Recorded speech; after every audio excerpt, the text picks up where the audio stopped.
नमस्कार, स्वागत है आपका हमारे इस विशेष कार्यक्रम ऐसा क्यों में। और मैं हूं आपके साथ आचार्य शुक्ल। हम परब्रह्म परमात्मा भगवान की पूजा करते हैं और पूजन अर्चन वंदन के बाद में अंत में उनकी आरती करते हैं। लेकिन आपने कभी सोचा है क्या कि पूजा के बाद आरती क्यों की जाती है और आरती में किन किन बातों का विशेष ध्यान रखना चाहिए। आज के एपिसोड में हम इसी विषय को लेकर आपको विस्तार से बताएंगे। आरती में दीपक की लौ को देवता के समक्ष बार बार इस प्रकार घुमाया जाता है कि भक्तगण आरती के प्रकाश में भगवान के चमकते हुए आभूषणों और अंगों का प्रत्यक्ष दर्शन कर सकते हैं और संपूर्ण आनंद को प्राप्त कर सके, ईश्वर की छवि को अच्छी तरह से निहार कर हृदय में भर सके। इसलिए आरती को नीराजन भी कहा जाता है, क्योंकि इसमें भगवान की छवि को दीपक की लौ से विशेष रूप से प्रकाशित किया जाता है।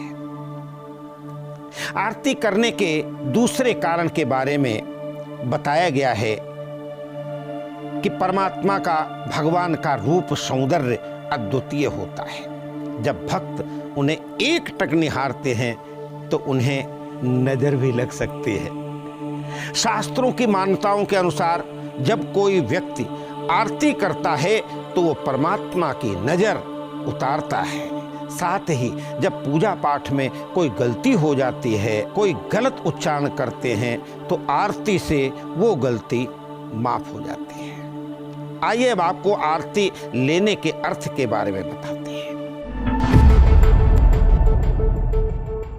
भगवान की आरती होने के बाद भक्तगण जब दोनों हाथों से आरती लेते हैं उसमें भी दो भाव होते हैं। पहला, जिस दीपक की लौ ने हमें अपने आराध्य के नख सिख के इतने सुंदर दर्शन कराए हैं उसकी हम बलैया लेते हैं, सिर पर धारण करते हैं। दूसरा, जिस दीपक की बाती से हमने भगवान की आराधना की उसे हम अपने मस्तक पर धारण करते हैं। इस संसार की रचना पंच महाभूतों पृथ्वी, जल, अग्नि, वायु और आकाश से हुई है।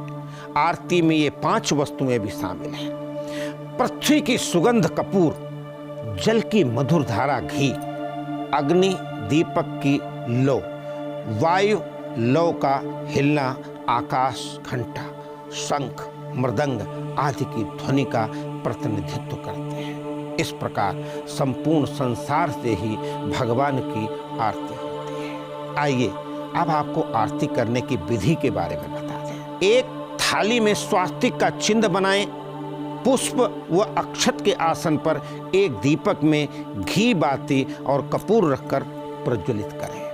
प्रार्थना करें, हे गोविंद, आपकी प्रसन्नता के लिए मैंने दिए में कपूर और घी में डुबोई हुई बाती जलाई है जो मेरे जीवन के सारे अंधकार दूर कर देंगे। फिर एक ही स्थान पर खड़े होकर के भगवान की आरती करें। भगवान की आरती उतारते समय 4 बार चरणों में, 2 बार नाभि में, 1 बार मुखमंडल पर और 7 बार सभी अंगों पर घुमाने का विधान है।